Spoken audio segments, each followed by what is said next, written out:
All set? Okay, so this is the governance committee and calling the meeting to order at 5:34. So we have two things on our agenda. We've got a draft harassment policy that we want to see if we can get in a state to present to the full board this month. We've also got some potential revisions to the bylaws, and we'll see if at least some of that we can, agree on and send to the board. That will have to wait another month before it can be voted on because the bylaws amendments have to be presented to the board a month or a meeting before they're actually voted on. So, but if the hope is we'll have enough time today to get through both of those, but we'll see how far we get. And I think I mentioned this before. Our hope is that the bylaws review is going to be a very regular thing, like, if not every year, maybe every other year, like doing a review of the bylaws and making little, amendments as necessary and kind of trying to keep it current and keep it consistent with our practice. So if we don't get through all of the potential comments and edits in this, but we get some of them, I mean, I'd be happy just to get whatever we get through in front of the board, and anything we don't get to can be just sent to next year's committee to, for the next review or whatever, but it's, just to get the process going and, and work on some edits. So I'm hoping we can get through the harassment policy pretty quickly. So we'll see how that goes. Everybody should have a copy, and it's got the track changes. So the original version of this, that's the version that appeared in the draft employee handbook. So this is a revised policy that came out of, I don't know who was primary, some of that did come from Aaron. Mm-hmm. So Aaron and Allison, yep. Right. So Aaron and Allison, put a revised version in there. We decided during the course of doing the employee handbook that we didn't want to include the entire policies in there because we wanted them to kind of have a separate standalone existence on the website and everything and be outside of the employee handbook. So we want to try and update our existing anti-harassment policy has not been updated in a while and is due to be, updated. So that was the starting point here. You'll see some of the stuff I didn't hear was just kind of some cleanup just for punctuation and things like that. But then I have some more major reorganization a little later on, and I'll explain my thoughts. But I think I'll just kind of run through the changes that I made in here, and then with my explanations or comments, and then people can, throw out any questions you have. If anybody has anything they want to, ask a question about, disagree about. I had a couple, and it didn't, in the printed version here was there. I had a few comments like that I had left in the margins of it. And so when I get to those, I'll kind of point out because I have a couple, it was only a few of them, but a couple comments just to explain or ask a question to the committee about how we want to handle something. So the first paragraph, I just changed it. Before it said disciplinary action, including discharge. I changed it to up to and including termination because that's the same language we used later on in the policy. So just for consistency, I thought that would be good. There's a couple commas that I added, on the first page there, but it's just for situation. This one, for some reason, on page 2, there's the 2 types of sexual harassment. These 2 bullets, they just didn't seem to be broken up correctly. Some of the stuff that was about a hostile work environment, hostile environment harassment was kind of split between the 2 paragraphs. So I just kind of shifted that so that it seemed like it was grouped more, sensibly. And then there's some just various punctuation and, minor fixes on that page. But that was just, I wasn't really changing anything substantive. I was just kind of moving the way the paragraph break was and those things there. Then on the 3rd page, there was the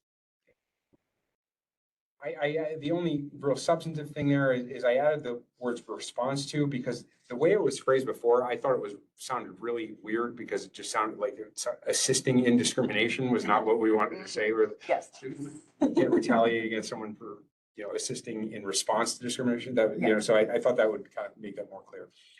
Now it gets to the kind of the bigger changes. The next there was kind of three sections in the policy as it originally was, there was a lot of redundancy and overlap, and also it didn't seem to be kind of, the ordering didn't kind of make sense to me. And so I tried to pull everything together into it, so that we didn't have this redundancy where we're kind of repeating things in two separate places, and sometimes repeating things in kind of slightly different or not exactly, the same terms. So I tried to incorporate in, so most of this material that you'll see in there now was stuff that I pulled from later section. The third section, which doesn't exist anymore, was this investigating claims of harassment, which seemed redundant with the earlier things. So I moved a lot of stuff up to the earlier sections. But I want to walk through some of the specific things in there. Now, here, most of it, again, it was just kind of reorganizing, but I did have some small substantive change, or a few substantive changes. I want to call those out, just to make them clear. One was, we had, and this is we're on the fourth page now, on the top, the very first paragraph. And the one thing I wanted to call out was, as we had it written, the version before the edits, it said all employees who believe they are aware of possible violations of this policy must report the alleged misconduct to their supervisor immediately. And I just wanted to question whether we wanted that. That basically says every employee of the library, down to the lowest level employees, would be a mandatory reporter of anything. And because again, you define in a policy like this very broadly. You talk about things that people believe may be harassment, or things, if you're a witness to something that you think might be some form of harassment or things like that. It's like, it's defined pretty broadly, and you say any person who becomes aware of something must report that. And my concern is, in policies I've seen, usually that mandatory reporting is limited to people who have a supervisory role, people who are, and because those people, if someone's in a supervisory role, first of all, their actions are immediately attributable to the library as an organization. We can be held liable for their actions and things like that. So there's a higher level just under the law of responsibility.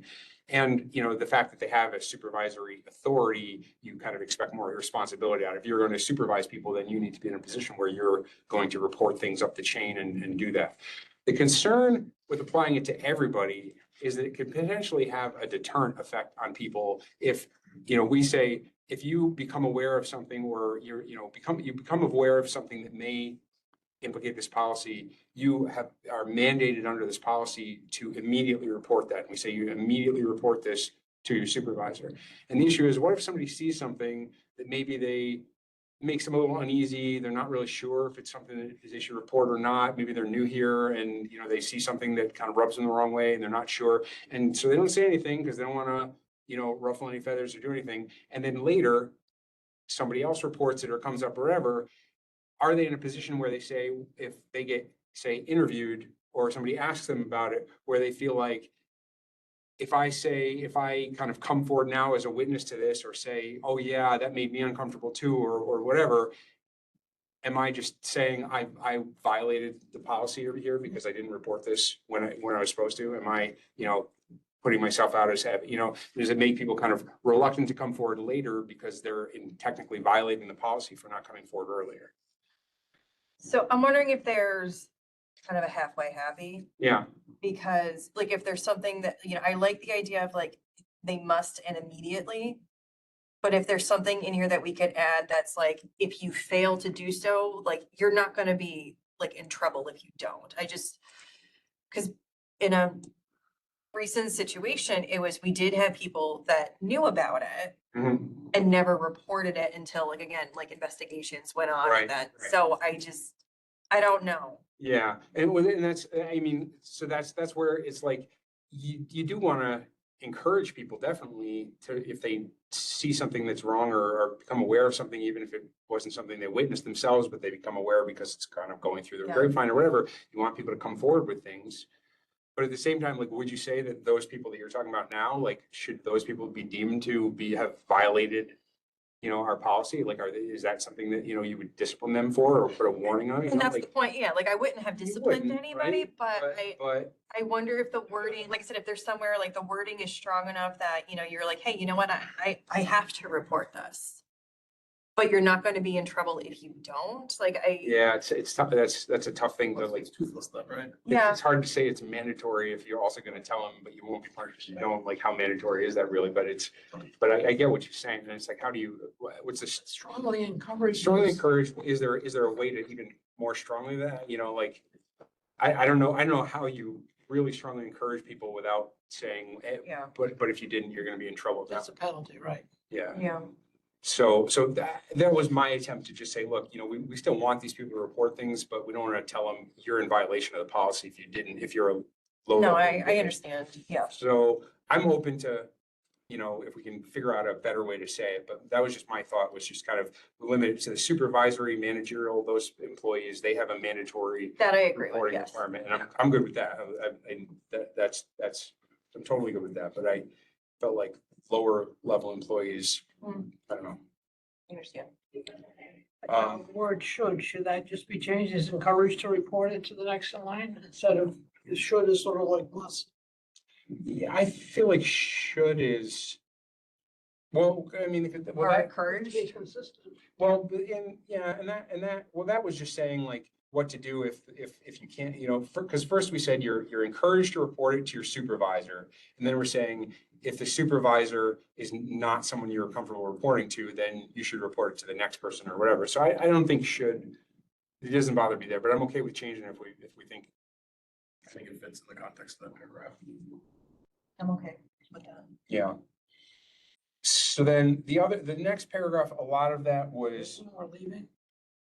We're leaving the should, yes. yeah, That's I what I'm would, I would be, Yeah, 'cause the policy is talking about, the frontline staff are strongly encouraged to report instances of harassment to their supervisor. If their supervisor is not available, then they should go to the next person in line. Right, just like it's not mandatory that they report to their supervisor, it's not mandatory that they report to the next in line. So that tracks. Then the next paragraph, a lot of that, the material in green is stuff that kind of got pulled up from a later section. That's the moved thing. But then I just tried to kind of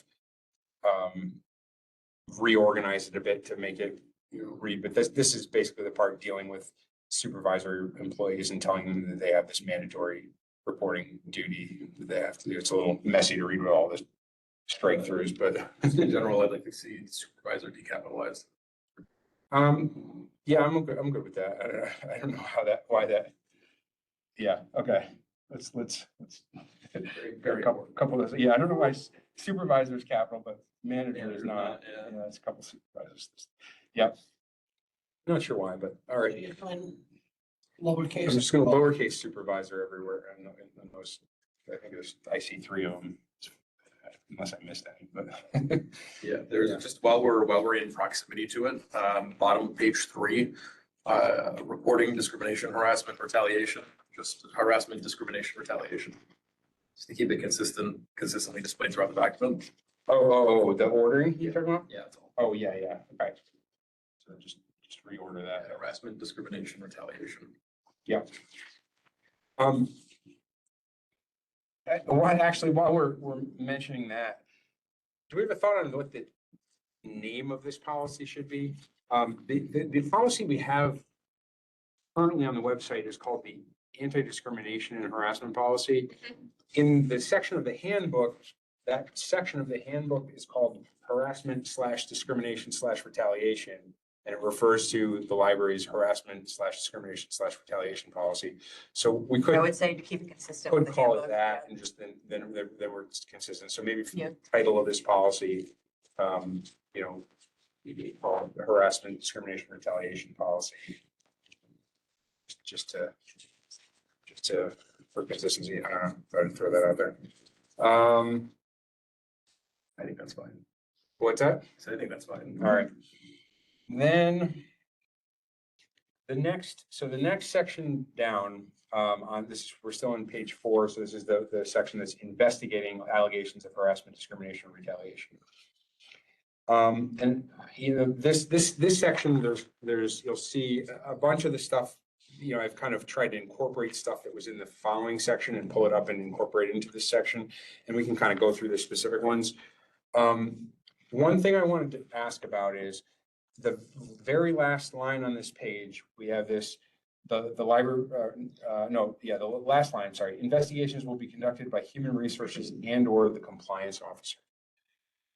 Should we specify, more specifically, like who's primary, like, we have two people and it's like, and or, like, does it matter? Do we just leave that as it is and it's, I could be wrong, but I thought the HR manager was the compliance. oh, is that what we officer. did now that, Because before we didn't I have. remember before we didn't and you And were then I for was, a time. yeah, as the assistant Okay, director. but now that we but have now HR, yeah.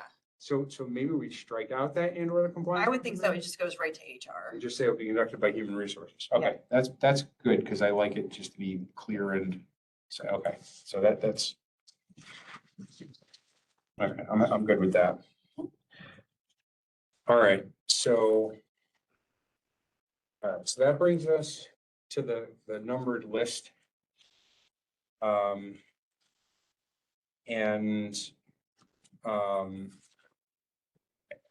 Again, a lot of this stuff came from other parts of the policy that, and just are moved into this section. So most of this is not new material. It's material that was relocated from other places.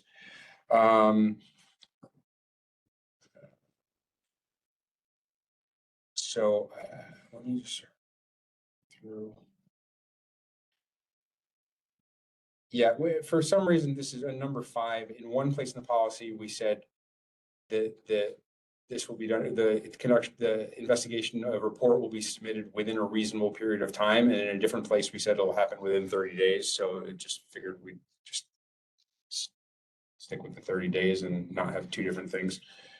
One thing that I wanted to point out is the policy referred repeatedly to recommendations by HR, and HR is making recommendations. They're going to submit a report and they're going to make recommendations about this, recommendations about that, but it never specified who actually makes the final decision, which I presume has got to be the director, like the HR is putting together a report that they're submitting, but it doesn't say who's actually implementing the discipline or whatever outcomes of that investigation. Yeah, I would think depending on the employee, the level of employee. HR is always consulting with legal, and then legal, consults with the director and they help make that decision. So yes, if it's anybody under the director is making that final decision with consultation of HR and legal. Okay. If it's the director, it's the board. So I added paragraph 9, since it's on the top of the next page, that Bottom of 6. So are we done with this page? we can, if you, no, go ahead. If you, Bottom of 6, the line you have here, instead of after the first offense, for the first offense. I'm sorry, which paragraph? Maybe. Termination may, so paragraph 6. Paragraph 6, okay.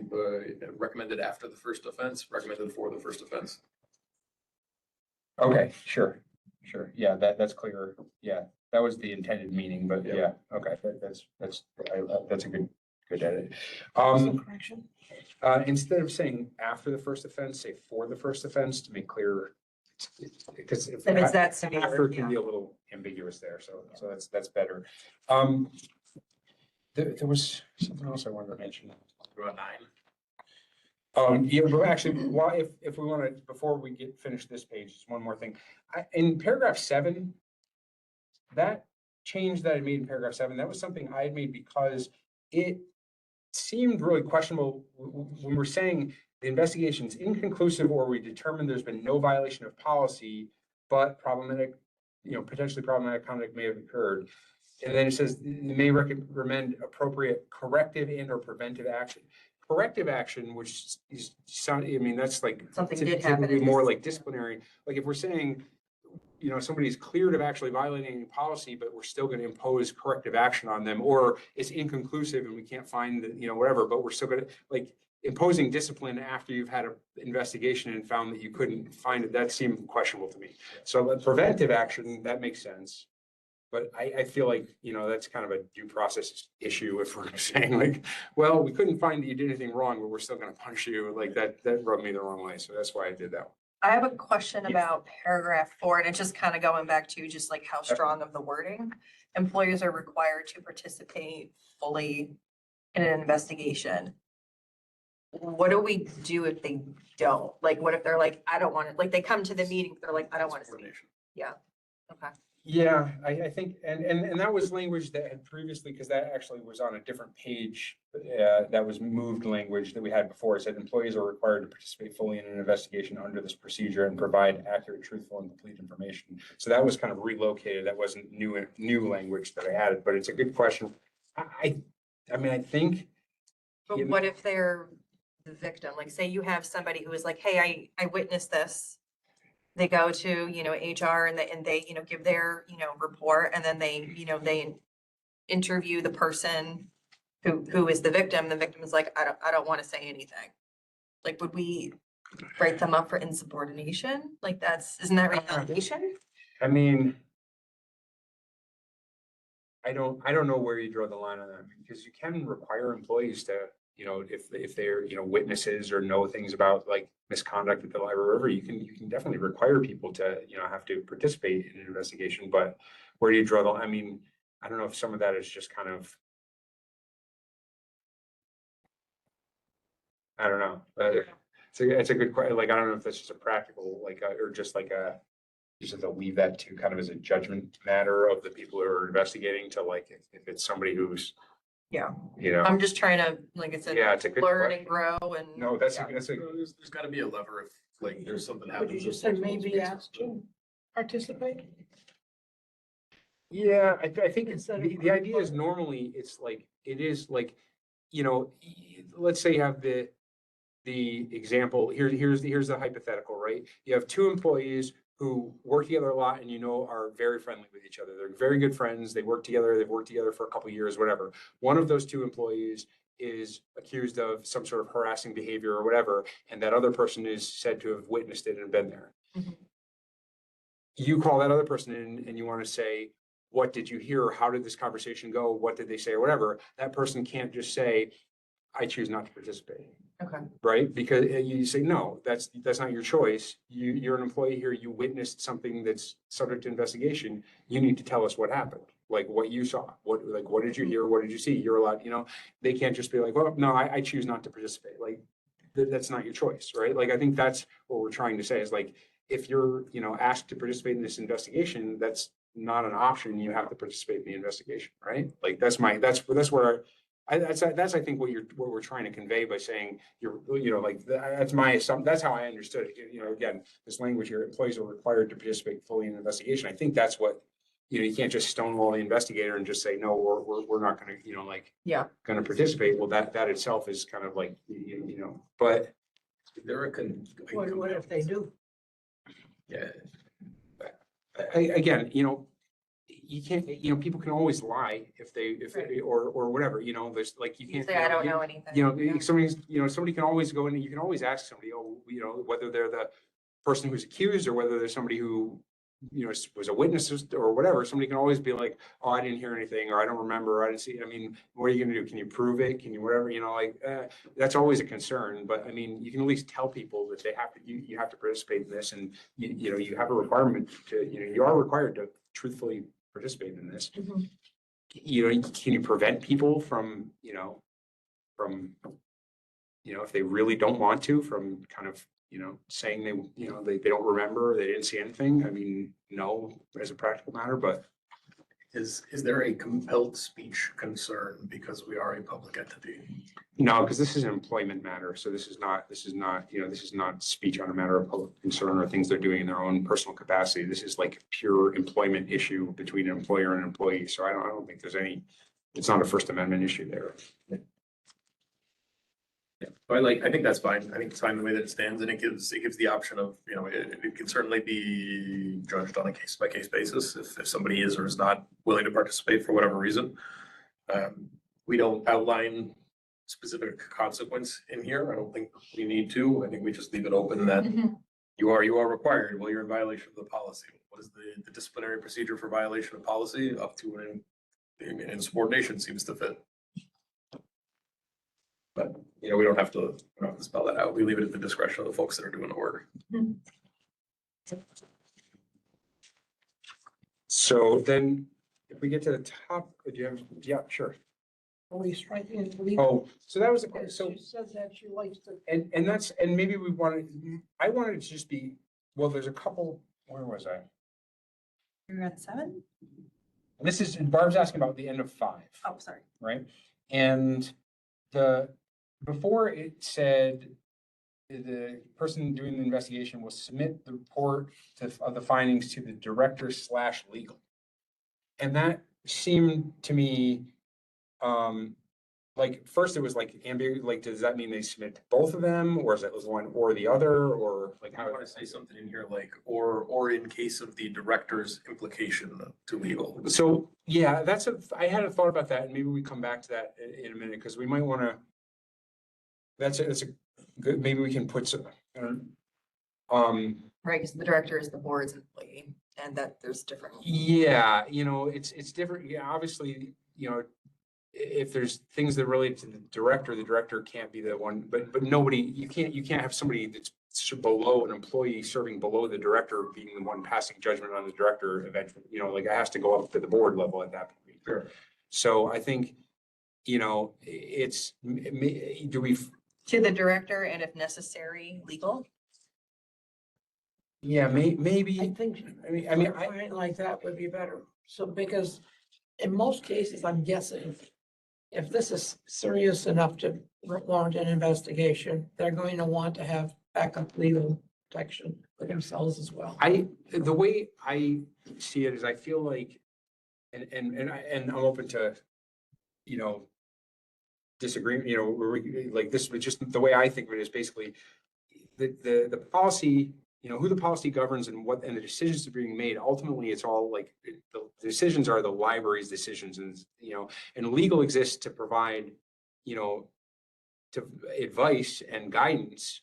But the decision-making process is ultimately the library's decision-making process. So whether it's HR doing the investigation and wanting to touch base with legal about, here's what I'm finding and whatever, can you give me advice on what I should be asking, or here's after I interviewed people, this is what I've learned, give me advice about what's an appropriate punishment for writing this up or whatever. Or whether it's the director who has to make the final decision saying, I got this report from HR with these recommendations. I want to consult with legal before I do anything, just to make sure that this makes sense, or I'm okay with what, whatever, but it feels like, the primary kind of chain of responsibilities is all like internal to the library, and legal is kind of a, the reach out to do it. And we could say something in here, like expressly, like, mentioning, like, they can, seek that. I actually thought about that. Consultation. Yeah, I thought about that because Something this serious, they're gonna want legal protection. but the question is, do we specifically, for example, so if you look at paragraph 9, that was the new one I had added to try and kind of make clear that HR is making recommendations. Who's going to act on these recommendations? It's normally going to be the director that's going to make the decision. So I added this 9 saying the director, after considering the report and recommendations, will make a final determination with respect to any disciplinary actions. Just to kind of make clear, HR is making recommendations. That's how we refer to it over and over. Who makes the final decision is the director.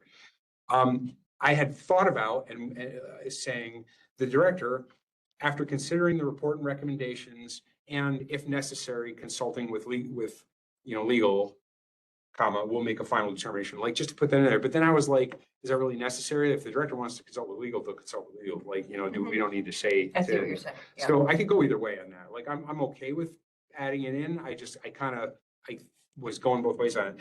And we could do something similar earlier, just when we say HR will be responsible, we say investigations will be conducted by human resources, if necessary, in consultation with legal counsel, We can make like a new bullet here after 9 and just specify the exception. Well, That's the that's director. the other piece too, is I can think of, there's 2 different circumstances and they'd be a little different, right? And one circumstance is if the director is the subject of a complaint of some sort, then obviously they can't be the decision maker. And so that just changes the final decision maker part. Like it basically means, when you get to that point, HR does the investigation, all that stuff, but then instead of sending it up to the director, it's going to go up to the board, basically, right? The second thing, and I don't know to what extent is if the complaint isn't against the director, but for some reason the director has some sort of conflict of interest. Or like the director's the one that reported it, like noticed something. Because there Yeah. still has to be an investigation. There's It's the supposed to be an person- investigation, but I think even if the director is the one who reported it, I don't think that takes them out of making the final decision, right? Like if the director witnesses something that they think was inappropriate conduct, the director reports that to HR, HR does the investigation, the director can also be a witness in that investigation, whatever. I think the final, they could still be, I don't think, That wouldn't be like, what if someone was like, oh, you never liked me anyway, and you're just trying to get me fired? I mean, I think they could say that Yeah, so I in, think in any case, but I feel like, when it's a, like a supervisor, I don't think, like, just because somebody who's in a supervisory role is an eyewitness to their subordinate doing something wrong means that supervisor can no longer now take action against it or correct it. And I think the director is just the top of the chain of supervisor. If they're an eyewitness to something below them, we got to follow the process and give people due process, but I think that doesn't cut necessarily, but I could be wrong. I mean, maybe I'm thinking about it wrong. Don't you want to give the director or whoever's gonna be doing this some legal protection? Say, well, I checked with legal and, our Yeah, so, investigation was good. Our Well, facts so- were all documented.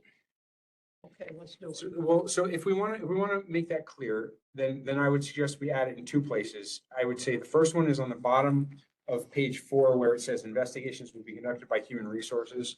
We say investigations will be conducted by human resources, and then we say, if necessary, in consultation with legal counsel. Oh, I think that's fine. And then we do something very similar in paragraph 9, where we say the director, after considering the report and recommendations, and if necessary, Yeah, in consultation. in consultation with legal counsel, we'll make a final determination with respect. So that covers the legal counsel part in those two places. And then it's the second question about what, I think, and I believe, except for making the final decision at the end, the director doesn't normally have any particular role in the process. It all goes through HR, Correct. right? Yep. So I guess we could handle this in, I guess it's number 5, where we say submit a report of his or her findings to the director. We could add to that something that says, in the event that the director is, I don't know what implicated, or in the event that the director is the subject of the complaint, Yeah. then the report, would go to the board. I think you can put, just like make a new number 10, right? So in addition, after the director in consideration, right, we would say that in the event the director is implicated, implicated, I don't know if we say unavailable, right? Or recuses themselves, right? So we covered the scenario you were talking Right. about, right? In the event that the director can't play. The subject of. Any of those, right? Then the report is submitted to the board or to the board president. If the director is implicated or recuses themselves, then the report goes to the board. Right, because then the board would also have to have final decision. Yeah. Well, I mean, maybe not in recusal, right? In the case of recusal. Well, that's the question, right? Like, is there some situation where the director would recuse, the director is not the target of a complaint, but for some reason, there's some conflict of interest such that they feel like they need to Yeah, remove so- themselves from it. In that situation, would you put it to the assistant director or someone Yeah, else to make the let's call? put both the exceptions in there then, right? And in the event that the director is implicated, the report goes to the board, who has final decision-making authority. In the event that the director recuses themselves, then the report goes to the assistant director, who has final decision-making authority. Yeah, because what if there's a situation when the director is the victim of it? Yeah. Oh, that's a good example. So that where maybe they would want to recuse themselves for some, okay, so where do we think that goes after 9? I mean, because technically, like, the report part came up at 5, but 9 is where so maybe this. Maybe we do it after 9, we put these 2 new Yeah, it's paragraphs. the new number 10. So.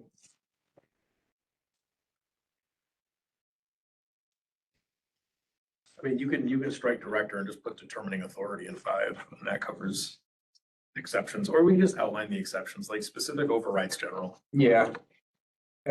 So first, in the event that the director is the subject of complaint or investigation, something like that. Yeah. Investigation. Consistent language, whatever the start of this talks Yeah, about, the the- subject of the complaint is how it's Subject discussed of the earlier. complaint. The Or the complaint. HR will submit its report to. yeah, the report. HR will submit the report to the board, which will have, We'll make a final decision. Yeah, just borrow as much from yeah, 9. final determination. Okay, so I'll try and just Yeah, borrow that language. From 5 and 9, right? So HR will submit a report of their findings to the board, who will, after considering the report and recommendations, make a final determination with respect to any disciplinary actions. Right, and then in the event of recusal, copy paste, assistant director, board.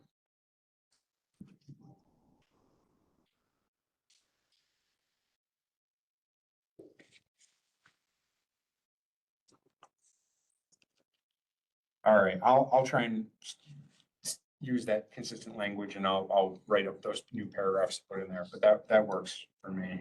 So that clears up those kind of edge cases. Can we go back to 6 when you're done? Yeah, sure.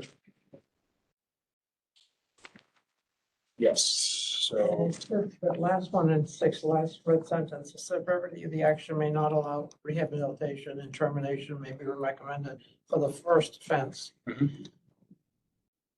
Who determines it? There's no hope of rehabilitation. well, I think that's just gonna come from, Recommendation. that's the recommendation from HR, and then the final decision is gonna have to be by the director, right? So it's basically saying, right, there's a range of different types of discipline that can be imposed. And there's various factors that will be considered that are outlined here, there's A, B, C, D, factors, but it's basically saying, but just because it's a first offense doesn't mean you're not necessarily going to get the highest punishment. If you do something that's severe enough or, whatever, even if it's a first offense, it could be bad enough that really we have no choice but to fire you because it's not something you can come back from, basically. But that's, and I think that's, goes to, I mean, probably it's this, the severity, frequency and pervasiveness, there's, you can imagine, sexual harassment can, range, all the way from, just something that's like a single, maybe off-color joke that somebody makes, all the way up to really, like potentially criminal, like things that are extremely severe, and it's, one may, just, require a talking to by a supervisor or maybe a note in a file. And the other one may require somebody just to be out the door and you're done here, it's just, but, it's just, there's a range. So even if it's a first offense, if it's bad enough, we want to make that clear. I don't know. A note on 11. Yes. So at the end of 11, reported that the individual who conducted the investigation reported to You say reported in accordance with this policy.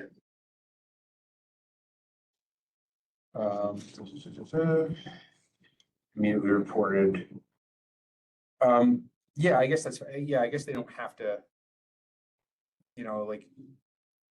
Right. Right, so they can go to HR, Or like they we talk can, about how. they can go back to their We've got an entire supervisor section. or back, right. Yeah, an entire section on reporting, so we Yeah. don't need to recap it, just. I agree there. And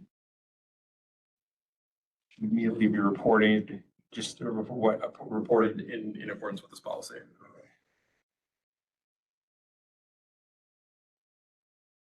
All right, that's good. And you basically pulled the entire next section and up into. Yeah, steps here. basically everything in the next section got incorporated someplace above, essentially, one place or another. And then, so, yeah, then I didn't really have any, I just had a couple typographical things, commas, things like that. Now, one thing I wanted to bring up or mention or ask about was workplace violence. Our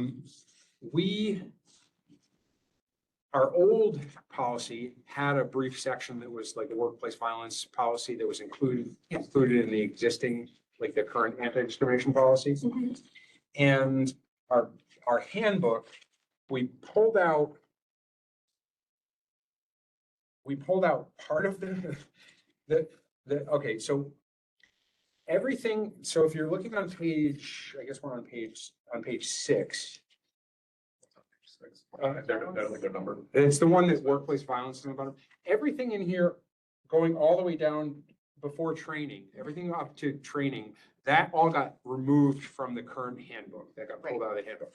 This training paragraph is still in the handbook.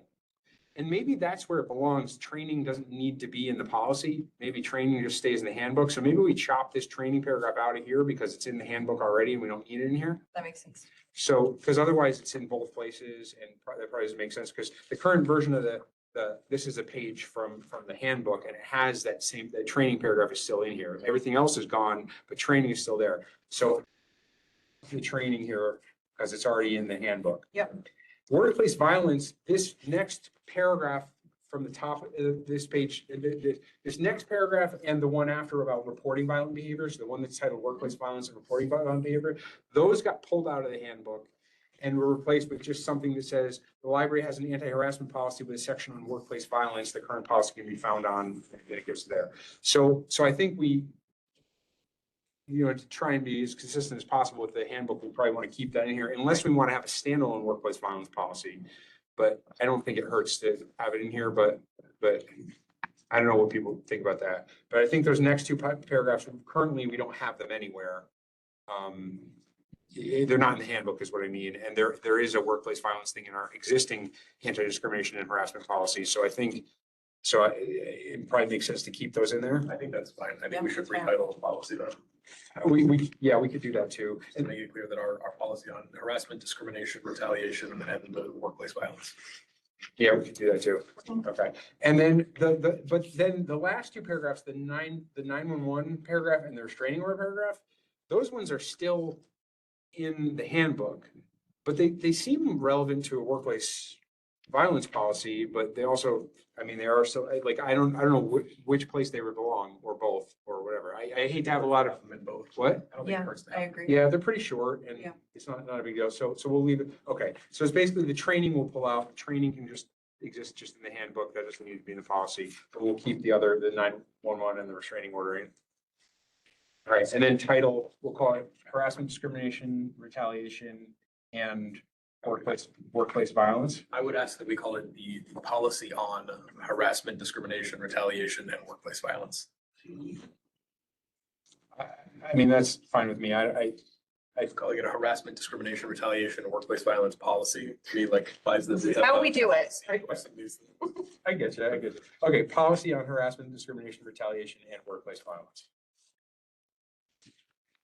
We feel that it's necessary to include somewhere in here that solid spot might be good for it, but just that involving law enforcement, right? Like if the retaliation, or if the harassment, discrimination, or retaliation is to a level that warrants criminal investigation, who gets to make that call? I want to give that some thought. I'm not sure. I mean, I'm not sure where that belongs because there is other.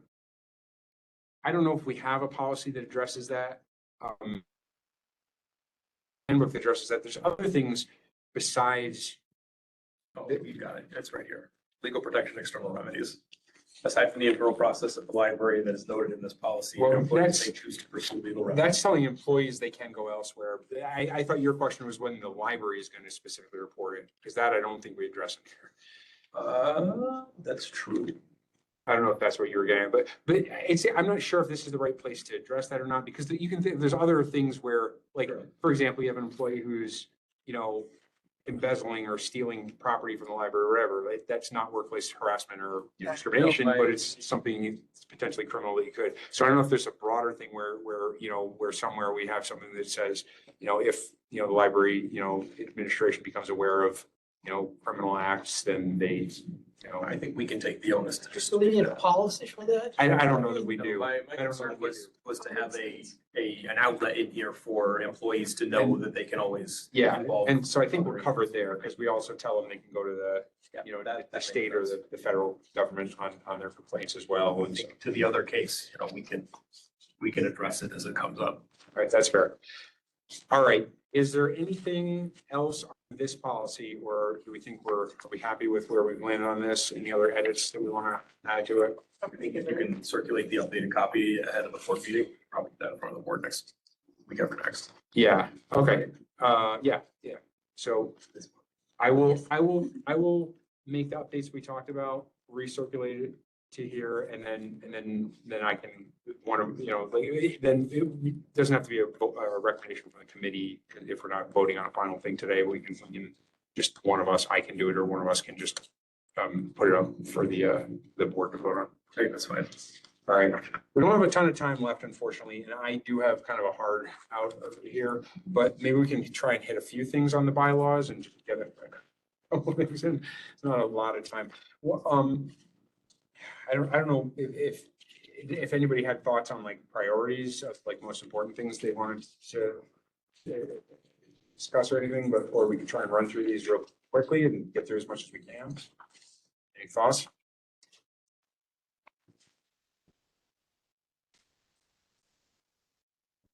Two B, can we go to two B? Two, Which pages is it on? page two, number two, B. Show me where? Oh, yeah. Is it, oh, it looks like it's under Article 4. Two. Yeah, looks like the Two B. outlining got a little bit weird here. Yeah, something weird happened with this. Hold on, let me look, because Word does all these crazy things, I just had so much trouble, especially with the track changes. It made everything like really weird. So I apologize if it's hard to read. Is it meeting attendance, are we talking about? Yeah. Okay, Explain it. well, it's the formatting is all messed up. Numbering is messed up, but it's supposed to be on the bottom of this page, that's 2A right here. There's a 3 there, but this is really 2A. And then 2B is continued on the top of this page, or no, I'm sorry. 2B is this, no, hold on, got all messed up. What is going on here? Which section are we looking at? It's a section that deals with the absent. Oh, okay, okay. The section you added. I think, yeah. Oh, okay. Yeah. So 2A is the part that starts on the bottom of the second page that says each trustee shall attend board meetings, et cetera. That's 2A. And then 2B is a couple pages later. It is the one that says after any trustee fails to attend 3 consecutive board meetings. So the numbering is, and the lettering is all messed up. You can see it here. Sorry. So like the top of D. Yeah, so let me just, the correct numbering, this 3 is gone. This is 2A right here. Yeah. That B is straight thing. And that's the end of the previous paragraph. And this is actually B right here. Oh, okay. I just, So there's really only an A and a B under there. That's, and the only thing I wanted to potentially add, yep, it should be common courtesy that if you're going to miss a meeting, that you call the president or Amy. I just say the president so that they know you're not coming. You know, and a lot of people haven't done that, I guess, in the past. And if we make it in the bylaws that just as a courtesy, you should notify, and, you know, you can say, oh geez, you know, my kid is sick, or, you know, I'm stuck on a plane, or whatever. But then you don't have to wait for three meetings before you explain to the president, you know, why you haven't been there. yeah, I'd be fine with adding something in there as, you know, just like part of the, like, I don't know if that would come just like before this paragraph here where we say, the first one just says basically, you know, trustees are expected to attend the board meetings, and then we have a paragraph that says, something like that, you know, if a trustee is unable to attend a board meeting, do we say or committee meeting? Do we do for both of them, say if a trustee is unable to attend a board meeting, the trustees should notify the president at the earliest practical time, and for the committee, or the committee chair. So, okay, so let me, I'll try and write up a new that, so.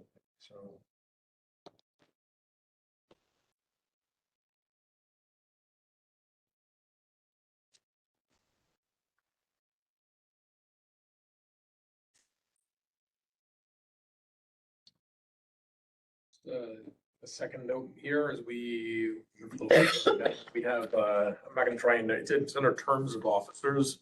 No officer shall serve in the same capacity for more than 3 consecutive terms or partial terms.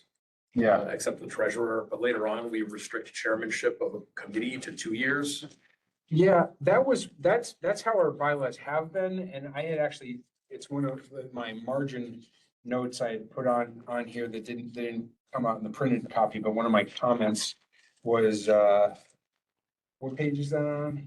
Oh, yeah, I had a comment here. I said, officers can serve for 3 years, but committee chairs can only serve for 2. Should this be aligned or changed in some way? What do we think about that? I didn't have a strong feeling about that, but it seemed a little. I like it aligned. Is this still policy committee? Yeah, but we're done Okay. in 3 minutes. Yeah, well, I mean, not only that, I don't want to 3 be, minutes. if I'm not supposed to be, I don't want to. You are 100% internal deliberations, okay. This is The all, the better. Yeah. No, I will be back in a moment. all right, no problem. You recorded that? Oh, now I look like an idiot. Well, that's Key to edit it. And I'd like to see that aligned. I think 3 years is fine. For both of them? Yeah. Yeah, has it ever caused an issue? Like, I don't know. Is there a reason we haven't capped? that's what I'm saying, like, Why did was we there, cap it at all? was there something that happened, I don't- like? I don't, for 2 I have years? no Always idea. been that I have way. no idea what the that way. origin, but you know, I guess you could kind of think somebody could kind of, if somebody, you know, kind of controls a committee for, and, you know, people might not want to kind of push them out if it's somebody who seems to really want to be in charge of that committee and really wants to, and they just volunteer, I want to do it again, and it forces other board members who think that that person is kind of, you know, hey, they've been doing this a little too long, maybe somebody else should take over, or somebody with different ideas or different approach or different whatever. And then they don't have to, you know, it's still even 2 years can be a long time to wait for somebody to move out of this. But I don't know. I mean, do we need a term limit? Maybe we don't. I don't know. I don't think it's terrible to have a term limit, but whether it's 2 years or 3 years, I don't have a real strong opinion on. Yeah, I mean, I guess I see the value to term limits. I also think that we as a board, we need to be self-policing. And Yeah. define- And it's also, it's only consecutive, so I mean, if somebody serves for 3 years and still on the board and they take 1 year off, they could come right back on and do it for another 3 years, you know, it's, you Right. know, it's the same thing with president of the board, you know, if the president of the board is on for 3 years and then takes a year off and then becomes president again for another 3, you know, there's nothing that stops them from doing that, so. Right. So do we want to make committees 3 years instead of 2? That'd be my Or preference. is to make it the same as the officers? Yeah. I don't, I have a strong opinion on that one. I'm okay with that. All right, so I can do that. All right, well. Unfortunately, I don't feel like I mean, we didn't really talk through a lot of the changes and things I made in here, so I don't know that we're ready at least. I think it's okay to put this in front of, this could be like the first piece of business for governance next year. Yeah, so we That can makes just sense. kind of put it there for, Spend a little bit more time looking at this and maybe suggest some edits before the end of the month. if you, so I mean, just, you know, just putting it out there as it, you know, it looks like as it stands right now, I'm being put out as the nominee for the president seat for next year because Corey doesn't want to continue in that. And I'm planning, because the president is ex officio member of all the committees and stuff, to try and keep participating in the governance committee, because this is the committee that I've been most active Your in. baby. Yeah, so I can, you know, even if I'm technically not on the committee or not the chair of the committee next year, I can continue trying to work on the bylaws piece of that, No so. pressure for that. so- Technically, you still could remain as chair of the governance. I don't think according to our bylaws, because, well, I don't know, because the president is specifically labeled as being an ex officio Of all. Right. of all committees. Right. So if somebody's ex officio, like, can they still be the chair? That seems a little, I think we probably ought to write that in that you can't. I would think if somebody's the president, that's enough authority and everything, but that they don't need to be a chair of a committee at the same time, so. I don't know. All right, well, in any case, I will, whoever ends up being chair of this committee next year, I will be providing them with kind of some thorough notes of kind of where everything stands, because, you know, I had sent out that summary a while back of like various policies that had been talked about or were in different states or whatever. So I will be passing along whatever I can to whoever takes over as the next person, including, you know, our, you know, draft bylaws, kind of edits and things. The harassment policy, I'll do edits based on our discussions today and recirculate that to the committee. So hopefully, we'll put that to the board this month and get that adopted. So, Great. all right, then, can I have a motion to adjourn? Almost. Okay. Seconded. All in favor? Aye. Aye. And at 6:32, adjourn. Well done.